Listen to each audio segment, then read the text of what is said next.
Oh my goodness! Europa nation লিগে বেলজিয়ামকে বিদায় করে শেষ ৮-এ ইতালি, হোঁচট খেল ফ্রান্স। ফ্রান্সের পর ইতালির বিপক্ষে হেরে ইউরোপ নেশন লিগ থেকে ছিটকে গেল বেলজিয়াম। কষ্টে জর্জরিত হয়েও শেষ ৮ নিশ্চিত করেছে ইতালি। অন্যদিকে শেষ ৮-এ জায়গা করেও নিল ইসরায়েলের বিপক্ষে হোঁচট খেল ফ্রান্স।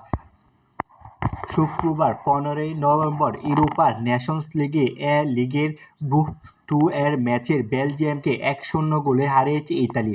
অন্যদিকে একই গ্রুপে অন্য ম্যাচে গোলশূন্য ড্র করেছে ফ্রান্স ইসরায়েল। দুর্দশা যেন কোনোভাবেই কাটছে না বেলজিয়ামের। কেভিন ডি ব্রুনো, দিবাদো কৌতারো এছাড়াও ছন্নছাড়া দল। ৪ ম্যাচের পর জাতীয় দলেও ফিরেও বাঁচা মারার লড়াইয়ে জ্বলে উঠতে পারেনি তারকা রোমেলু লুকাকু। আসরে টিকে থাকতে হলে জয়ের বিকল্প ছিল না বেলজিয়ামের সামনে।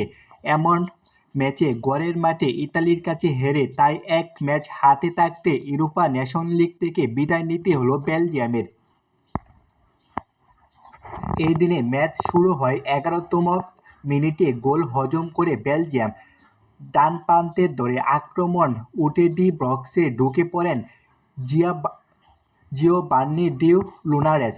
বেলজিয়ামের ডিফেন্ডার ও গোলরক্ষক ফাঁক দিয়ে বল বাড়িয়ে দেন সান্দিরো টুনেরোকে উদ্দেশ্যে। পাকা জালে বল জড়িয়ে দেন তিনি। মাথা নেন উৎসবে। পিছিয়ে পড়ার পর অনেক চেষ্টা করেও সমতা ফেরাতে পারেনি বেলজিয়াম। ১১টি শট ও ৩টি গোল মুখে রেখেও দ্বিতীয়বারেও জালের দেখা পায়নি ইতালি। শেষ হাসি ইতালির হাসলেও সেরা ৮-এ বেলজিয়াম জায়গা পায়নি।